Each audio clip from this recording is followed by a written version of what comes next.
Ce programme vous est proposé grâce au généreux soutien des amis et partenaires de Good News TV.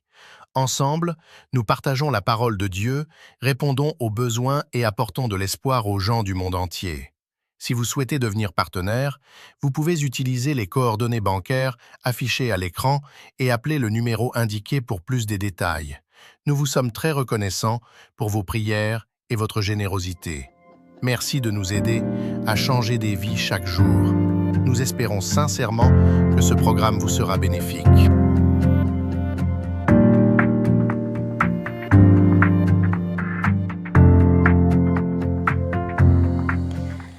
Shalom, bonjour, shalom. Voici, c'est moi, votre servante, la servante du Seigneur et votre servante Arlène Hardy. Cette fois-ci, c'est dans l'heure de la moisson. Alors, l'heure de la moisson, c'est ce programme d'évangélisation, de sensibilisation, n'est-ce pas, et aussi de discipleship, où nous avons en fait ce programme aussi ici en Afrique du Sud et au pays en RDC, où nous formons les évangélistes, ceux qui doivent aller dans la moisson, parce que la moisson est grande et il y a peu d'ouvriers. Alors, si vous voulez rejoindre cette plateforme où ce sont des évangélistes qui sont réunis en train d'apprendre et en train d'être formés, édifiés pour le royaume des cieux, alors n'hésitez pas de pouvoir nous contacter, nous écrire afin de rejoindre l'une de nos cellules dans votre ville. Amen.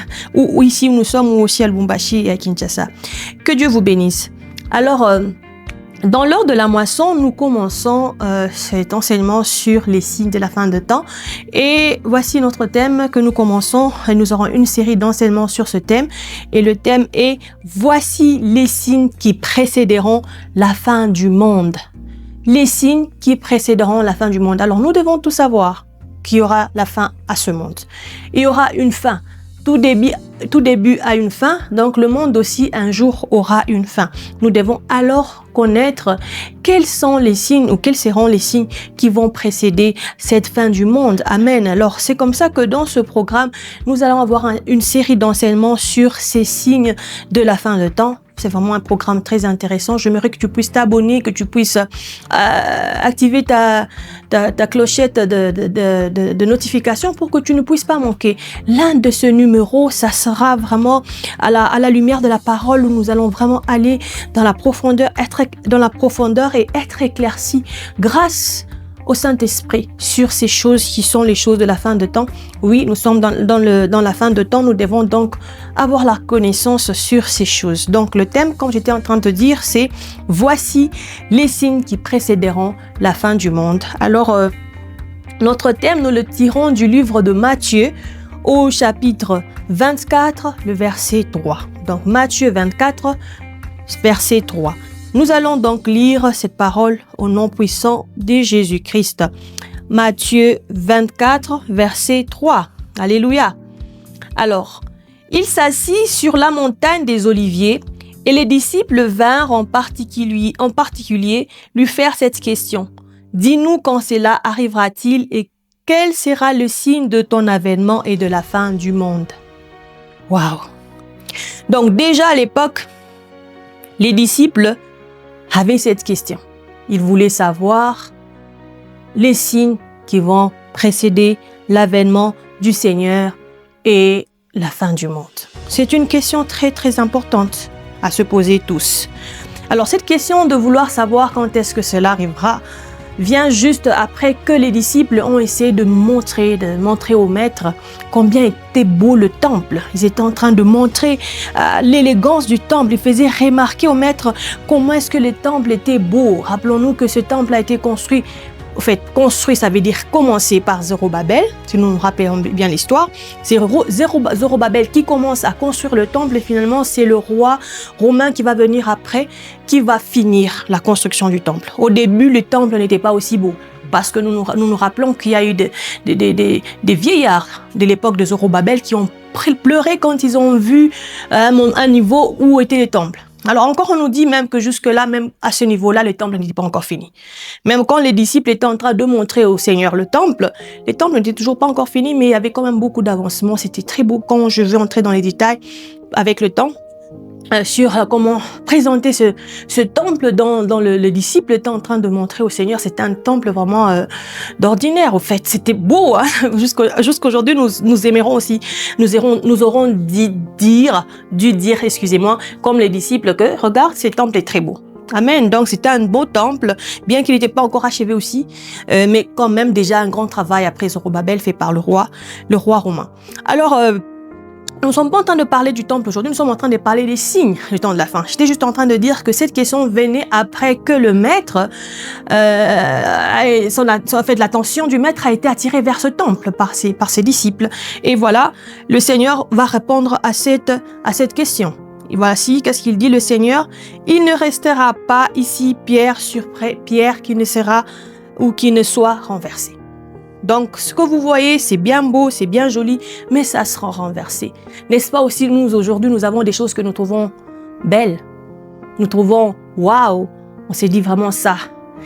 Il y a des choses, des fois, je dis à mon époux, à Francis, je dis, mais quand les gens sont en train de construire comme ça, c'est comme si ils ignorent qu'il y aura la fin de temps. Ils ignorent même que ces choses, il n'y en aura plus. C'est comme s'il n'y aura pas la fin. Ils continuent à construire. C'est tout dans ce pays où nous sommes, les gens construisent. Ils construisent tout le temps. Alors, je dis pas d'arrêter de construire, non. Construit, bien sûr. Mais des fois, la façon dont l'homme prend les choses, c'est comme si, au fait, ces choses sont éternelles.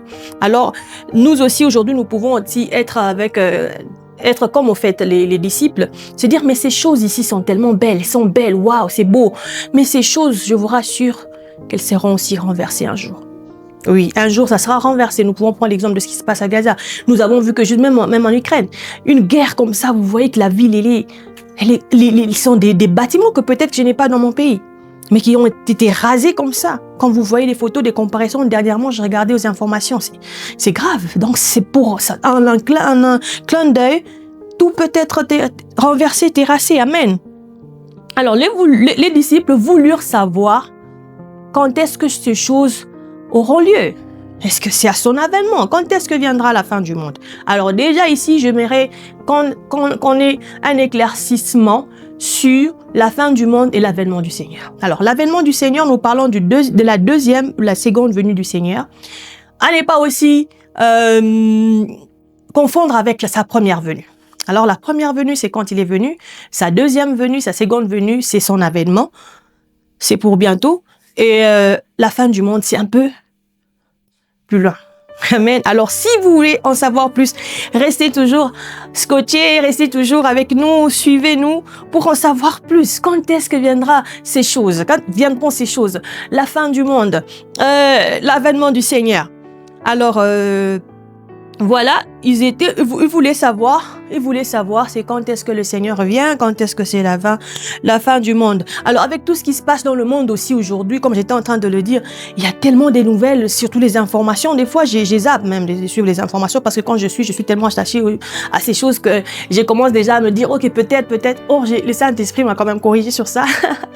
Le Saint-Esprit m'a quand même corrigé sur ça parce que j'étais tellement en train de suivre les choses à la loupe que le Seigneur m'a ramené vite dans la parole et peut-être avec le temps, je vous dirai quel verset le Seigneur m'a donné pour que je ne puisse plus aussi avoir ce...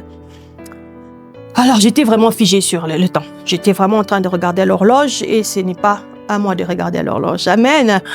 Alors, si tu te poses cette question à cause de tout ce qui se passe dans le monde, c'est quand, c'est comment et tout ça, tu fais bien de te poser ces questions. C'est bien de se poser ces questions parce que si tu ne te poses pas des questions, ce genre de questions, tu seras surpris. Donc, quand tu te poses ce genre de questions, c'est comment la fin du monde, c'est quand la fin du monde, c'est très bien, tu es sur le bon chemin parce que cela t'aidera à pouvoir, dès que tu as des réponses, à pouvoir mieux te préparer pour ce jour qui arrive aussi vite au fait, ça aussi.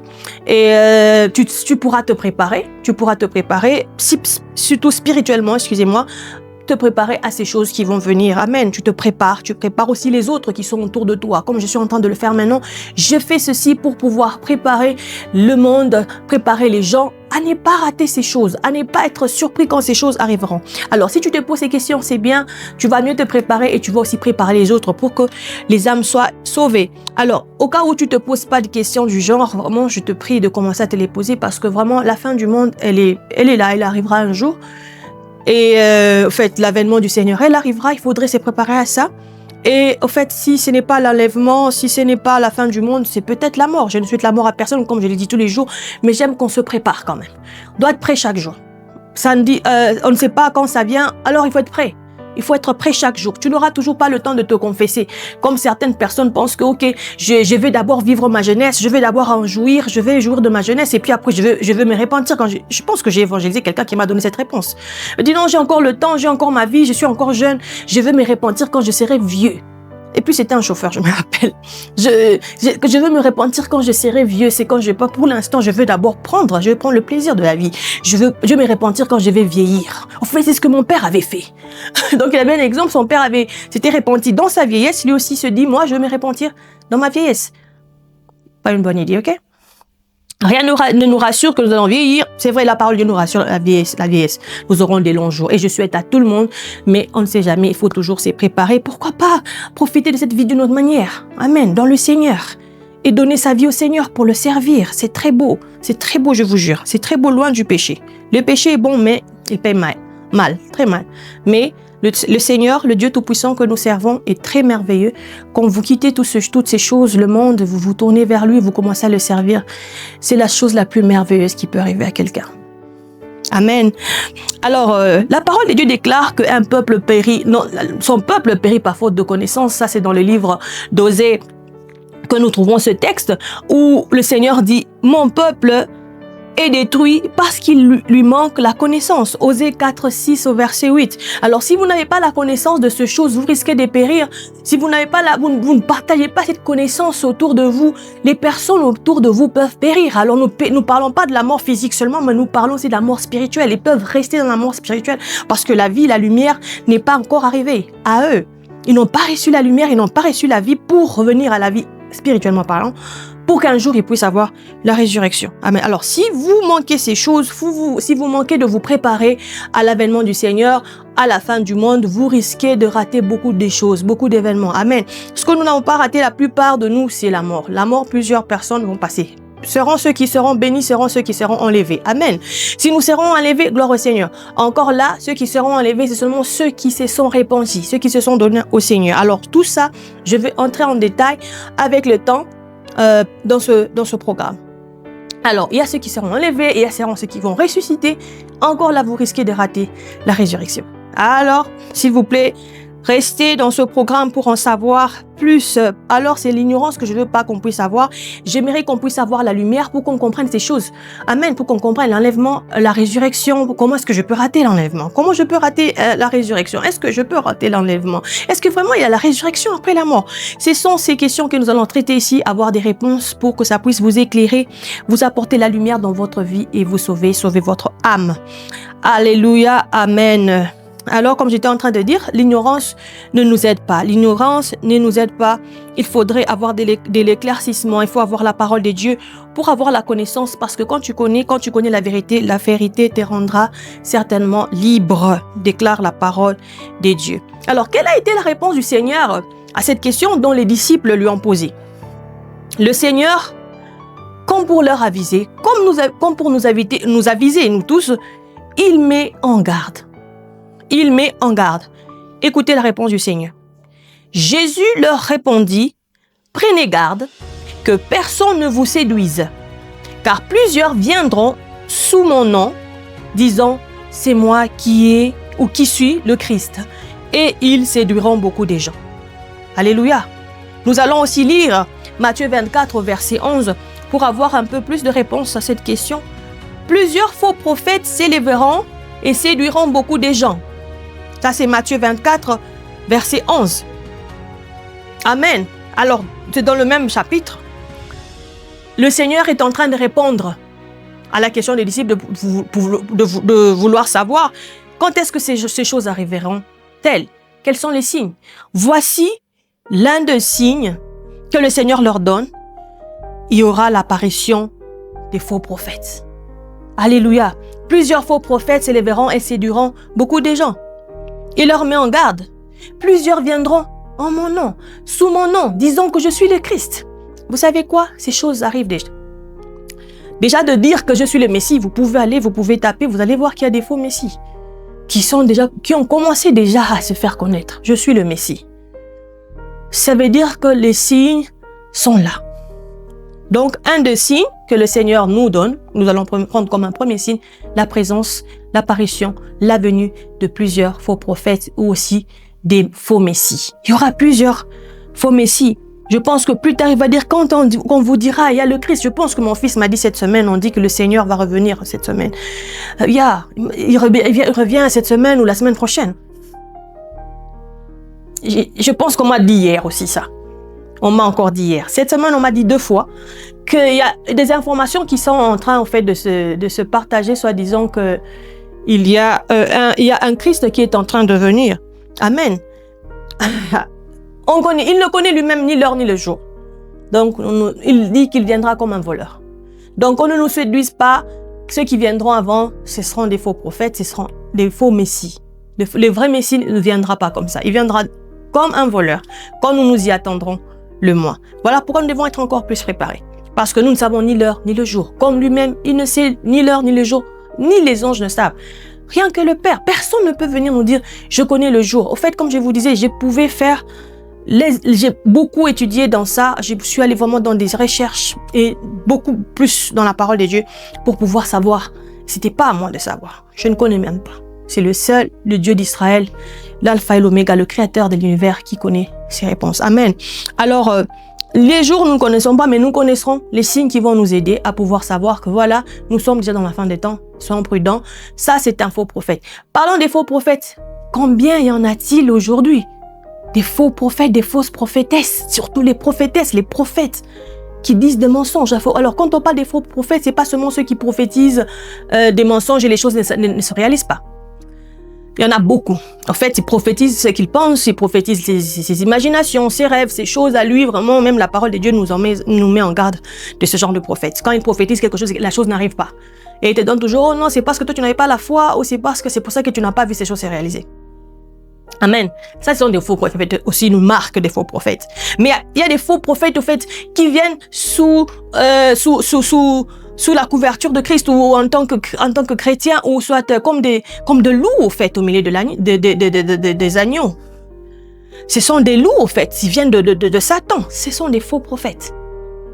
Ils ont la peau de l'agneau, mais au fait, ce sont des loups qui viennent infiltrer l'église, qui viennent détruire l'église, la doctrine, qui viennent... Combien y en a-t-il dans le monde aujourd'hui? Des faux prophètes, ce sont des vrais satanistes, kabbalistes, mais c'est des prophètes de Dieu. Rien à voir. Ils font des miracles, ils vont parler, prophétiser, dire des choses là-bas. Vous savez, la divination, elle existe. Alors, tout ça, ce sont les signes de la fin de temps. Voilà pourquoi nous devons aussi être avisés, savoir que non, ces choses, les faux prophètes qui viennent au nom de Jésus, qui ne sont pas vraiment des Jésus, ces faux messies qui vont vraiment venir, il y aura beaucoup de Christ qui vont venir. Je suis le Christ, c'est moi le Christ, c'est moi le Christ. Non, c'est pas comme ça que Jésus-Christ va venir.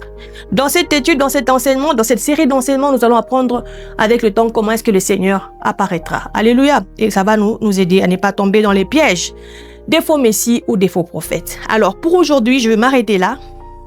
J'espère vous avoir encore prochainement dans l'heure de la moisson pour qu'on puisse continuer cet enseignement et aussi savoir quel sera le signe ou le prochain signe de la fin du monde. Alors, d'ici là, portez-vous bien, que Dieu vous bénisse. J'espère que vous avez eu assez de connaissances dans ce partage. Si vous avez aimé, laissez-moi un j'aime, un message, un commentaire. Ça nous fera toujours du bien. N'oubliez pas de vous abonner à notre chaîne et de partager, d'inviter quelqu'un à pouvoir suivre ce programme. Alors d'ici là, que Dieu vous bénisse. Au revoir.